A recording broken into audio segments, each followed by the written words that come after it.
Hello and welcome to Murfer's Music Mysteries. That's right, it is a slightly different show. We are still going to do Murfer's music reviews. This is just something else that I've been thinking about doing for a while. So, yes, something a little bit different for you all, and I hope you enjoy it. But before we get into the show itself, we must first do the sponsorship announcement. So over to Tennis the Menace and Swimurf. Well, thank you very much, Murfer, for that wonderful introduction. I am Swimurf, here as always with our resident movie critic, Tennis the Menace Murphy. Say hello, Tennis. Hello, Tennis. Oh, here he goes again.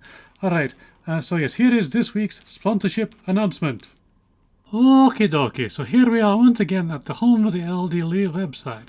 They are, of course, our lovely sponsors. What are we going to look at today, Tennis? You think look at maybe the... Yes, let's look at the box sets today. Okay, so if you're into Metallica, there is a nice documentary here. Saturday Night Live is now you've got 3 box sets here, and that's actually quite a good deal. It is $200 for you get 3 box sets with I think about 5 discs in each. I will have to double check this. Just bear with me. So yeah, you get quite a variety of different things there, and if you're into that kind of thing of the Saturday Night Live humor, it is something good for you to get into. Also, we have this is a Three Stooges box set. Lots of other really interesting stuff. Little Rascals. Some of it's actually quite cheap when you consider how much stuff you're getting. You know, the Three Stooges thing. Lots of their wonderful short films. Only $20. I'm not sure which ones are in there, but Tennis, what would you give the Three Stooges overall? Okay, that is fair enough. We cannot really go by exactly with that one, just because we're not sure which ones are in there, but that's just kind of an overview of the Three Stooges' career, which was very, very long indeed. Okay, while we're here, let's also have a look at the Japanese pressings. Now, these are often slightly different. As you can see here, we've got with the Japanese releases, you get this what they call an obi strip, which is like a sort of, it has the same information you get on the cover, but it's in Japanese. And yeah, lots of really nice collectibles that in many cases were only ever released in Japan. So you get this interesting Paul McCartney video here, final live in Japan Queen show. Yeah, lots of really cool stuff here as well. I'm not sure, is there a movie here that we could maybe do? Critters 2. What would you give Critters 2? A good comedy horror film. Okie dokie. And yeah, I like those films. I think they're very funny. Often not in the way they were intended. They're intended to have some humor in them, but I find those ones, they're funny in both the right way and the wrong way. And so, yes, there's a Kiss Exposed. This is a good little documentary about Kiss. It's called Kiss Exposed. They don't really expose anything. It's exposing the truth without actually exposing anything. But it is an interesting collection. It's got a lot of their music videos, and yes, for a long time this was one of the go-to sort of documentaries for Kiss, even though it is very factually inaccurate. Scream 2, only $20. This is because often with the horror films they do get quite expensive. They are quite collectible. What would you give Scream 2? Yes, I think this is a fair one. Obviously, we're not going to say anything about that because it would be spoiling Scream 1, and that doesn't appear to be here at the moment. So, yes, probably don't buy that one if you've not seen the first one. The Rolling Stones Voodoo Lounge. Now, the Rolling Stones Voodoo Lounge, I think, is generally regarded as their last great album. I think Murfer should maybe do a review of that at some point. And, yes, this is a great concert movie. It's not really your thing, is it, Tennis? To do it's a concert movie. You're more into the narrative kind of thing. So I don't know if you really want to... Okay, he obviously likes that one. So, yes, moving on. David Bowie, Glass Spider, which was his 1987 tour. Very interesting show. Lots of, a very big sort of production show with lots of dancers, and kind of does have its own sort of... It's almost like a traveling Broadway show. I'd really like this show. What would you give that one, Tennis? I might have gone for it, but it is good. I think that it is still Bowie and it's more sort of pop-friendly type of thing. That wasn't quite my thing, but, you know, still a great show. Some of the things that only really had release in Japan. And some of these things did get a wider release as well. It's not all of them were exclusive to Japan. But yes, it's an interesting sort of... Paul Young, that is someone else that I believe that might be coming up later on in the show. So I will leave that to the Murfer. And yes, let's probably just leave this here, because we could be scrolling for days. There is so much stuff here. So yes, definitely check out our lovely sponsors at home for the LDly. And yes, back to the show, back to the Murfer in the studio. And the first mystery we're going to talk about today is whatever happened to Nick Jago. Now, Nick Jago was the original drummer in Black Rebel Motorcycle Club. If you don't know who they are, here's a quick reminder.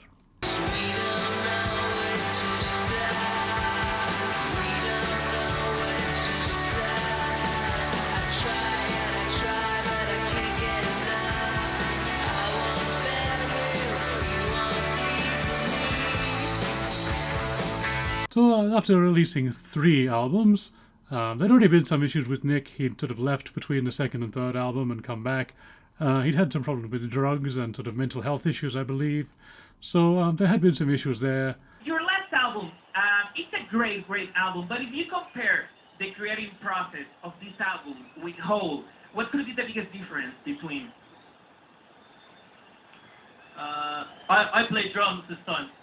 Yeah, but in the you didn't get involved in the creating process of this album? Like lyrics? Sure, yeah. Lyrically, no.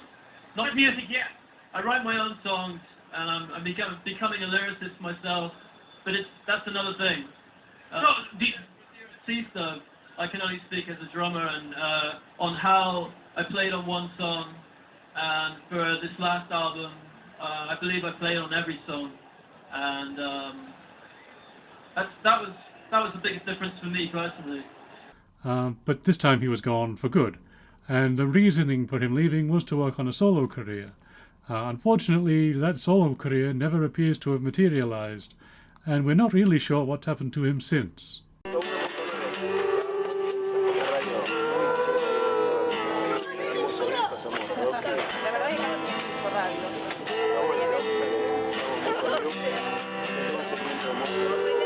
He does appear to have done a few solo, mostly acoustic shows, or occasionally doing a few things with some friends.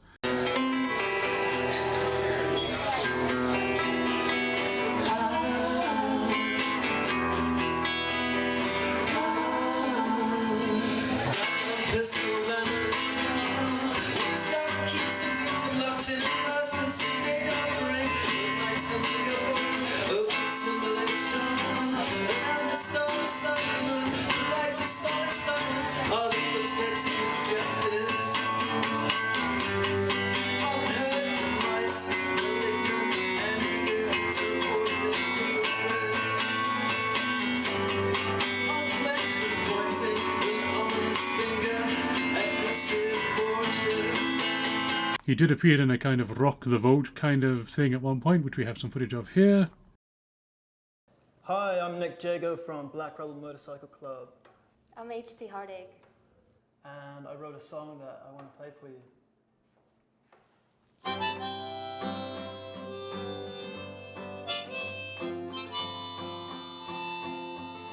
See your heart, it's drawn on my thumb, only to part and we'll be on the run.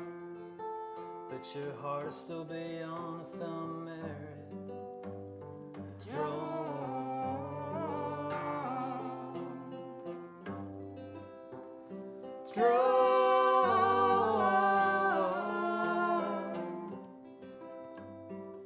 And nobody's really sure what he's been up to for the last 14 years. He does have a Facebook page, but he doesn't appear to have logged in since 2011, and after that the trail kind of goes cold. During the 2020 COVID lockdown, his former bandmate Robert Levon Bean did an Ask Me Anything on Reddit, and was asked about what Nick was up to these days, and he said the following: "I have a lot of respect for Nick wanting to go his own way and do what is right for him. I miss him a lot and worry about him as always. But he comes and goes on and off the radar, so I can't really say exactly right now. It is really bittersweet though, celebrating a 20th thing without him, so if there are any sightings, please send word." So yes, that was around the time they were celebrating their 20th anniversary as a band, and they were all quite disappointed that they couldn't get together with Nick for that, but for whatever reason he's just decided to disappear, so we're not sure what he's up to, and neither are his former bandmates.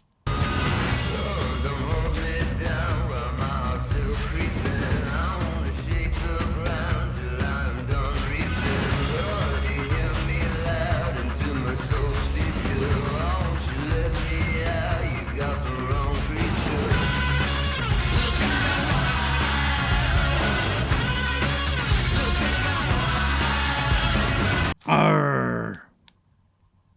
Yes, Pirate King. Arr, well, you remember, the George Harrison episode, Arr. Yes, you did suggest that George is still out there, living as a pirate called Captain Morgan. Arr, yes, that is true, arr. And what does that have to do with this? Arr, well, he does have a crewmate called Nicholas Jago. Arr.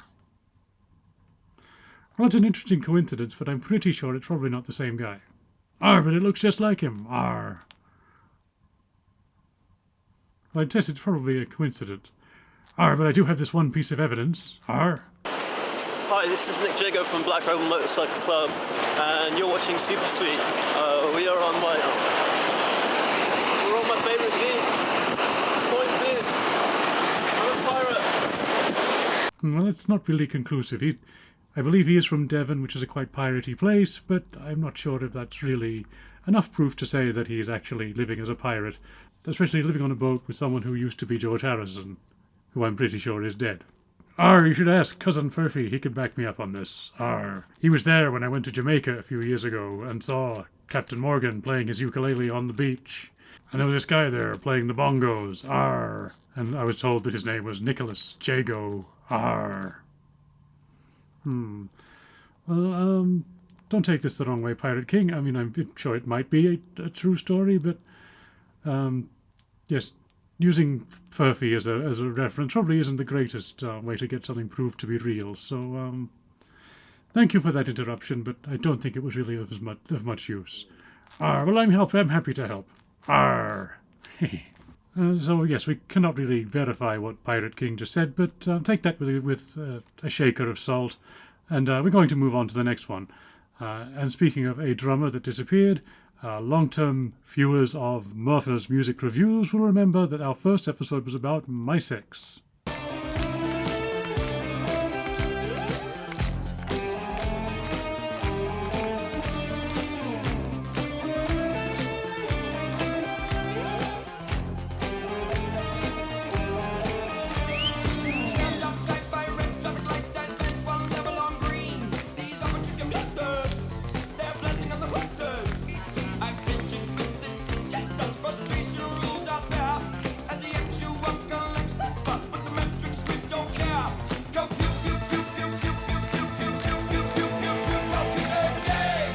Now, in that episode, I did mention that their original drummer, Richard Hodgkinson, also kind of dropped off the face of the earth.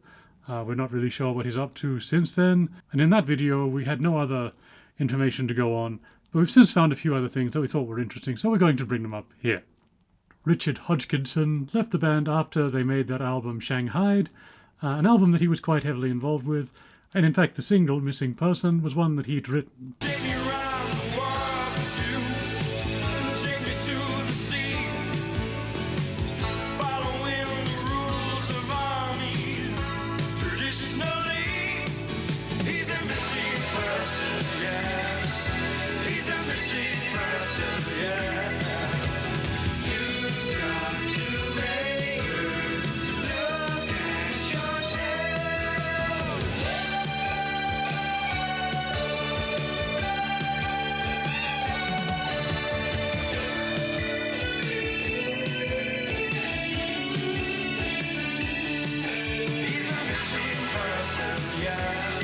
Now, we don't know why he left My Sex.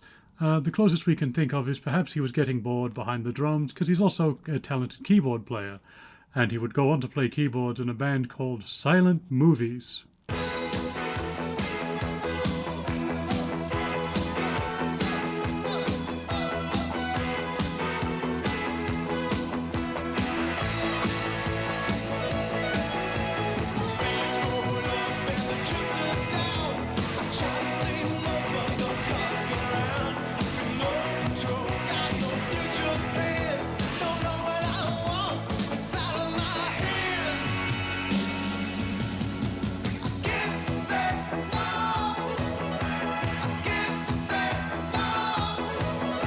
Now, Silent Movies only made the one album, and he doesn't play on it, so I'm guessing he wasn't with the band for that long. But interestingly, their lead singer and guitar player, Colin Bailey, later joined MySex. As for Richard Hodgkinson, he next appears in 1986 with a solo album called Moontan Tango. We would love to play you a clip from this album, but we don't have one. We've not heard it. There are a few people selling it online, but we don't really have the budget to buy a copy. So if you have a copy, we'd love to hear it. But yeah, apparently it is quite an experimental ambient electronic music album that heavily features the Fairlight CMI. And for those of you who don't already know about the Fairlight CMI, it was the first commercially available sampler. And if you'd like more information about the Fairlight CMI, there is a documentary I might link down below if I remember. If not, I would recommend there's this book that I'm reading at the moment called Modern Record Maverick Methods by Professor Samantha Bennett. It is available on Google Books and in various other places as well. If you do get it on Google Books, that's where I'm reading it. It's really cool because you get the annotations and all that, and you can just click on it and it takes you directly to the annotations and things like that. So I find that a really useful thing. And if there's something I don't understand, it can just, explain it to me. So, yes, but it's a very well-written book, very easy to read. I've not finished it yet, but so far it does get the 4 out of 4 opposable thumbs up. Sorry to interrupt the video once again, but I do have some more evidence that George Harrison is Captain Morgan. There's a good life had at sea. If you're not in the Navy, that's the life for you. Sail away, Raymond, sail away. I know you're trying to be helpful, but I don't think it's really going to get anywhere. I mean, that's a song about someone called Raymond sailing away. Captain Morgan's first name is Raymond. Well, that could be something, I suppose, but it doesn't really prove anything either way. Interesting, it is interesting though, and it is a nice song. But, yes, I don't think that really proves anything. And it's also not really that relevant to this video, because we are talking about other people, but, thank you nonetheless. So what would you give that song out of 4? Well, I guess I could. Okay. So yes, even though we're not doing a reviews show, thanks to the Pirate King with his interruption there, I am going to give George Harrison's latest single, "Sunshine Life for Me," 4 out of 4 opposable thumbs up. But yes, that doesn't really prove that he became a pirate and ran away. But, and it's an interesting theory, I suppose, but no, we can't really prove anything. Now, as bizarre as it may seem, this next story actually kind of links to that, because we're talking about a music video that was shot at the house that was at one point owned by John Lennon and later owned by Ringo Starr. That is Tittenhurst Park. And the video we're talking about is Cool for Cats by Squeeze, or UK Squeeze as they're called here in Australia. And he wakes to find the fire's dead and arrows in his hat. And Davy Crockett rides around and says it's cool for cats, it's cool for cats. Now you may have noticed in that video 2 backing singers/dancers. But if you check the album credits, there are no backing singers credited. And there's actually a lot of discrepancy as to who were those 2 girls. They're not credited anywhere officially, and so it's just kind of been something of a mystery, and that's what we're here for today. We're not necessarily solving these mysteries, we're just talking about them, and maybe we can get the discourse going, maybe in the comment section down below if anybody has any more information. But we're just going to present what we know, and yes, if you want to talk about it more, do so in the comments. The Sweeney's doing 90 because they've got nowhere to go. They get a gang of villains in a shed up at Heathrow. They're counting out the fivers when the handcuffs lock again. In and out at once with the numbers on their names. It's funny how the missus always looks a bleeding same. And meanwhile at the station there's a couple of likely lads who swear like how's your father, and they're very cool for cats, they're cool for cats. Now, there are quite a lot of, I guess, suspects is probably the wrong word, but we're going to go with it anyway, for who might have been those 2 girls. One that I saw come up quite a bit was either Leslie or Debbie Ash, 2 actresses/dancers. Leslie, she's probably the better known of the two.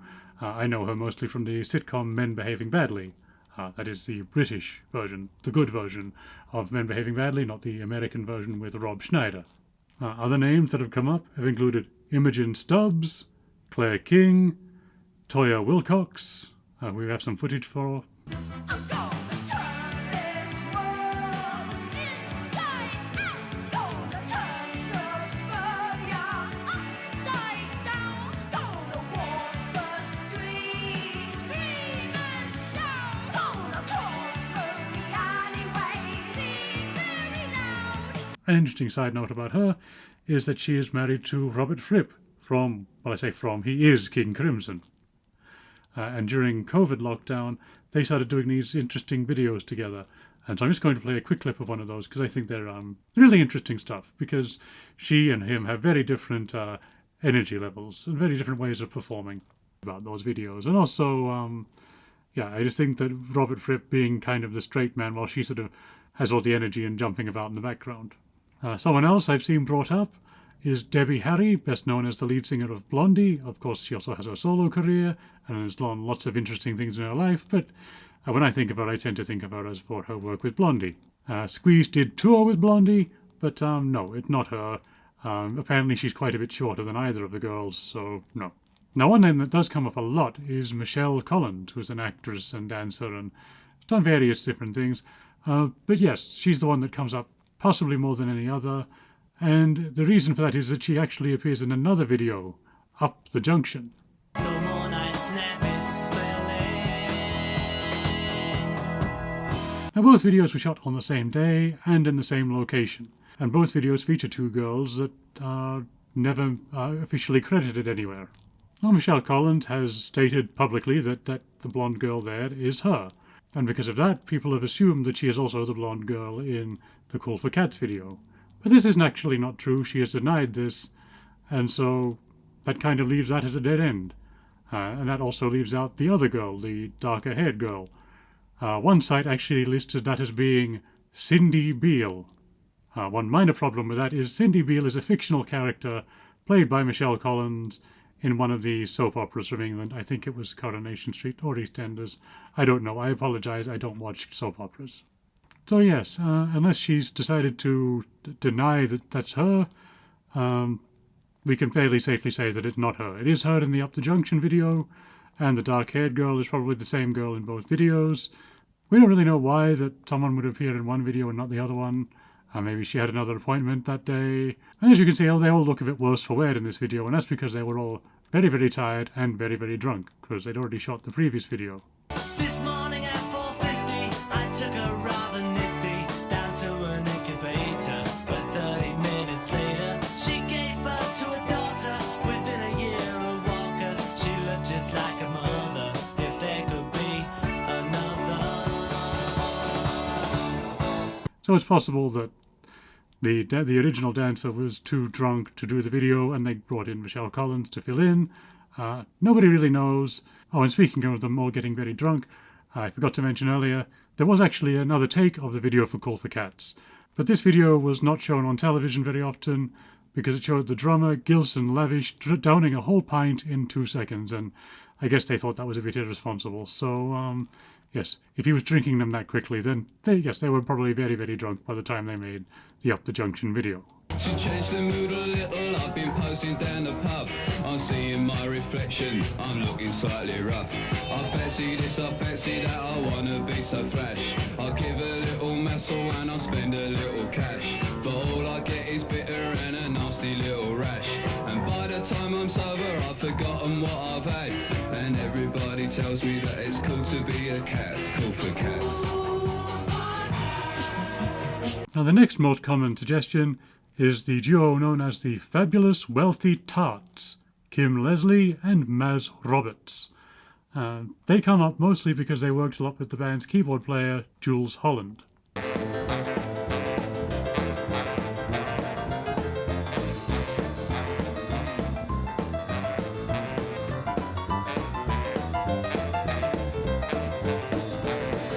They also had their own solo career, sometimes performing under the name Too Much.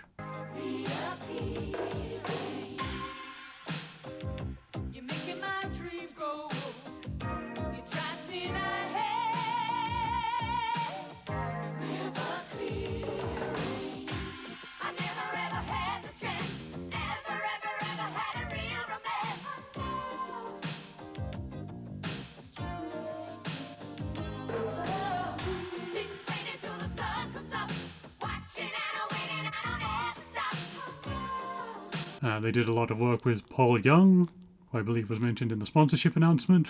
What's wrong with you, I think? There's more to it than biology. More to it than biology. I'm gonna really try to keep you satisfied.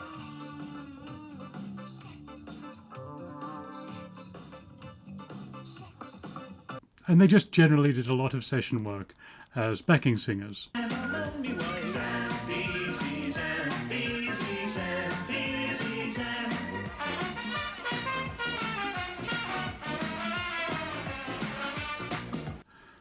And again, you can see the logic that they've worked with a lot with a member of Squeeze, and there's one dark-haired one and one blonde one. So, and their energy is similar if you look at their performances in other videos. But I don't think facially they really look that much like them. But, you know, it could be. I mean, there's a lot of heavy makeup involved, and they've got those red glasses on, so it's possible. It is possible also that it's them singing on the record, but not them in the video. So, yes, another possibility, but no confirmation. Now, at that point, I was about to call off my research into this particular thing, because it's not that particularly earth-shattering. Obviously, we've covered two people that have kind of fallen off the face of the earth, and now we're just talking about a couple of backing singers / dancers that only appeared in one music video. But it's an interesting enough story, so I thought we'd cover it. And, yeah, I thought I'd done enough research on that, and I thought that was a reasonable enough answer to just go with them. But then I was scrolling through some YouTube comments, and I found a comment by a YouTube user called Steel River. I'll write that on the screen so it's written, you know, as it's written, rather than I may not be pronouncing it correctly.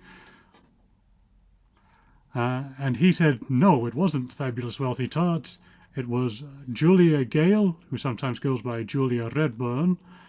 She is an actress, dancer, Pilates and aerobics instructor, as well as performing a lot in pantomime. I am Julia Gale, and I am choreographer plus front end of a very lovely Buttercup the Cow. Best known for her role in Grange Hill.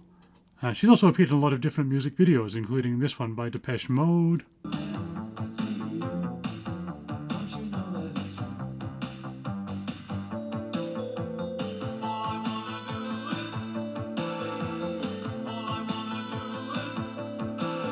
And this one by B.A. Robertson.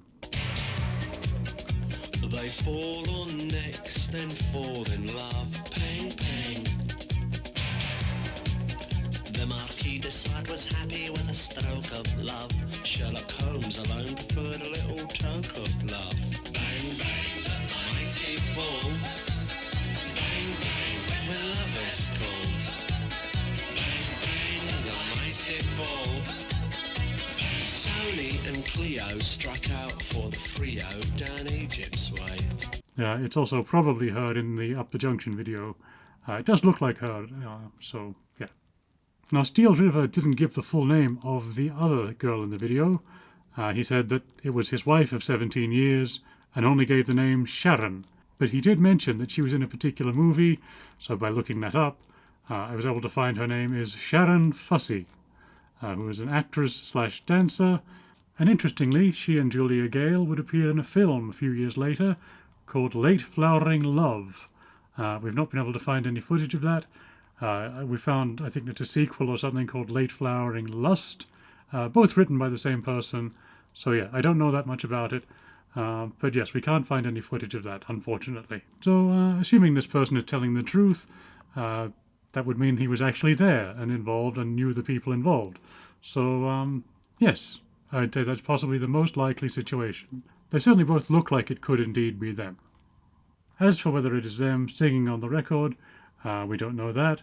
According to Answers.com, the actual backing vocals are provided by Lena Lovitch.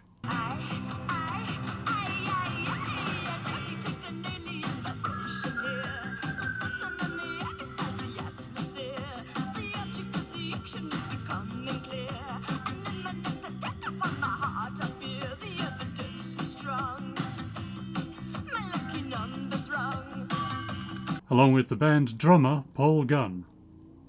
One minor problem with that is that the band's drummer wasn't Paul Gunn, as I mentioned earlier. His name was Gilson Lavish.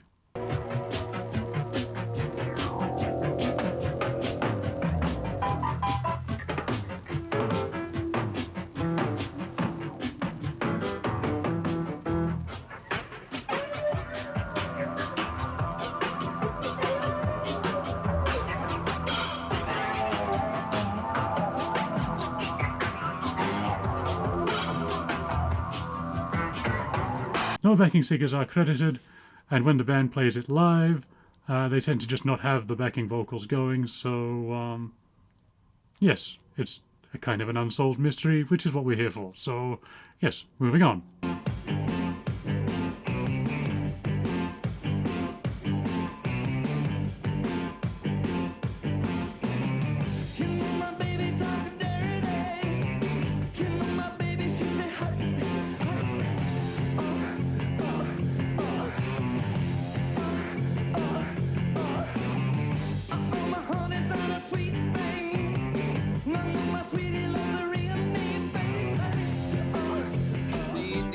Signals from the rocks above the pass. The cowboys take positions in the bushes and the grass. The score is with the corporal, she is tied against a tree. She doesn't mind the language, it's the beating she don't need. She lets loose all the horses when the corporal is asleep. And he wakes to find the fire's dead and arrows in his hats. And David Crockett rides around and says it's cool for cats, it's cool for cats.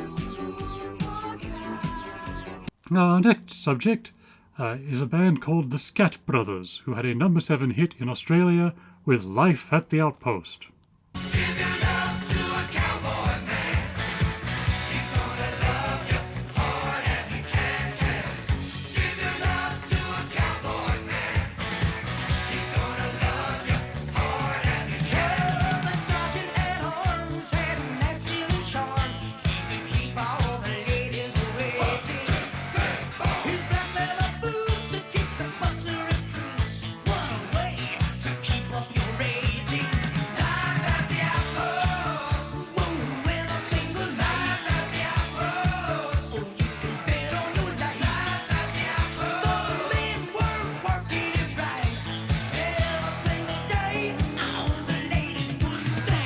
Now that video I just showed you, nobody in that video is actually a member of the Skatt Brothers. You see, what happened was the record label or distributor in Australia felt that the song had a lot of potential, and they asked the record label in America, Casablanca, to provide a video. They weren't really interested, they didn't have the budget to do it, and so no video was made. So as a result, the record company or distributor in Australia just made their own video. They went to a local gay club in Sydney, and so they just got a bunch of buff butch models together at Jules nightclub in Sydney and made a video that way, with these guys just miming along to the song and doing some little dance routines. So you're probably wondering, what did the Skatt Brothers actually look like? Well, we do actually have an answer to this one. We have some footage of them playing that very song on American television. It's not the best quality, but here it is.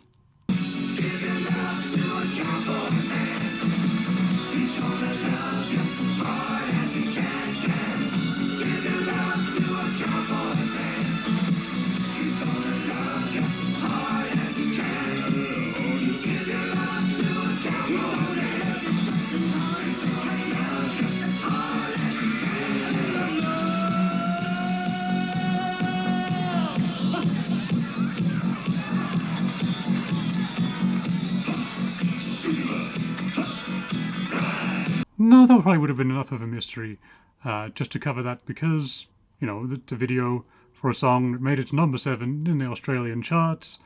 It actually went gold here, but nobody knew what the band looked like. But there is something else interesting about this band, and that is the band's lead singer, lead songwriter, and keyboard player, Sean Delaney. Sean Delaney was perhaps best known as the choreographer / driver / roadie / personal assistant / occasional producer and songwriter for a rather successful band that were on the same record label, Casablanca. You may have heard of them. They were called Kiss. And just when you think you've heard it all, you ain't heard nothing yet.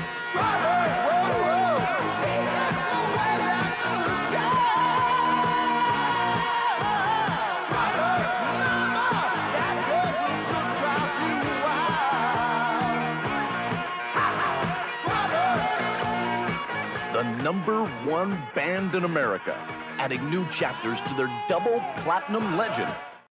So yes, he was heavily involved with Kiss in their early days. A lot of their stage movements and all that were basically his idea. So yes, he basically choreographed their shows, also may have discovered them, although other people have disputed that. Basically everybody involved with KISS kind of says, well, it was my idea to go to that club that night.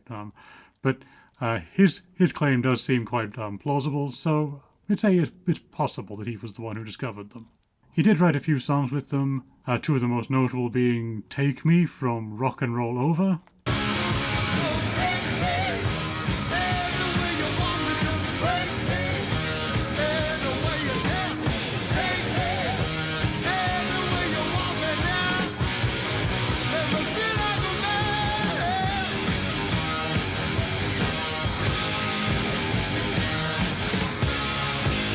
And Rocket Ride from Alive 2. There's no footage of KISS playing that live, but there is footage of Ace Frehley playing it live solo.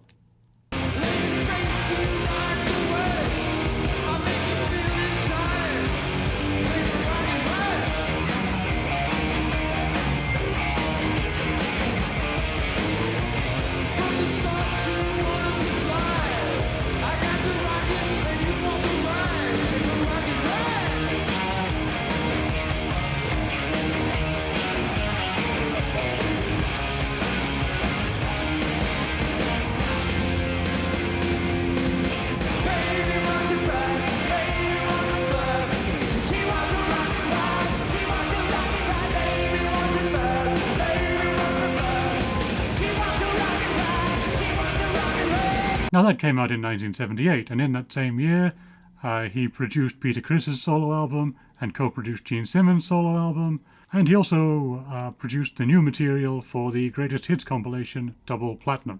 The following year, he released his own album, Highway. You've never seen the light till you've seen it shine on Sean Delaney.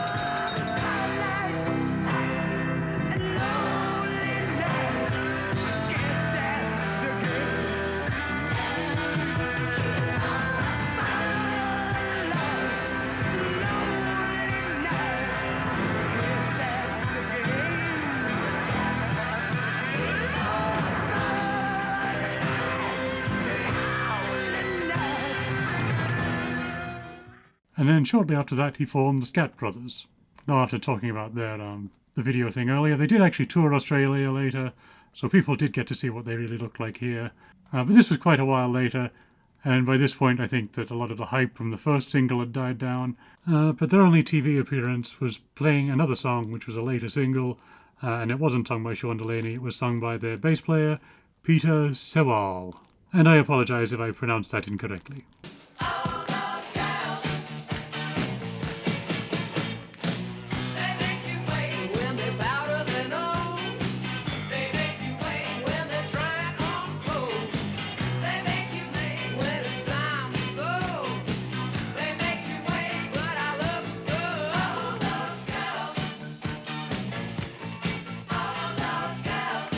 So yeah, after 2 albums they broke up.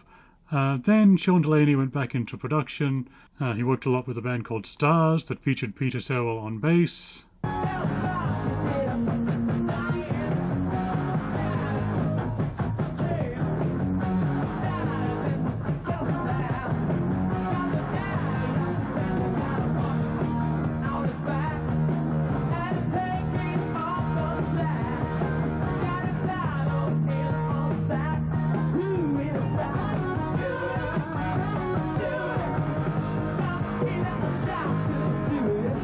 And yes, so he went on to produce and write for a lot of different artists until his untimely death in 2003. But he is someone I think that deserves to be more well known. So we hope you've enjoyed this Murfer's Music Mysteries special. If you enjoyed it, let us know and we'll make another one. If you didn't enjoy it, then also let us know. And I won't do another one of these, and I'll just focus on the Murfer's music reviews. But I just thought it would be something fun to do something different. So, yes, thank you for watching. Don't forget to check out Home for the LDly. Also, we've got our own website at neonchimp.net/murf.htm. What else? Oh yes, like and subscribe. I always forget to say that. We're supposed to do that on these YouTube video things. That's sort of like YouTuber 101, and then I always forget. So, yes, like, subscribe, comment, recommend the video to your friends if you enjoyed it. even if you didn't enjoy it, maybe recommend it, maybe they'll like it. So, yes, from me, the Murfer, and all of us at Murph Manor, thank you for watching, and, yes, Murfer's Music Mystery.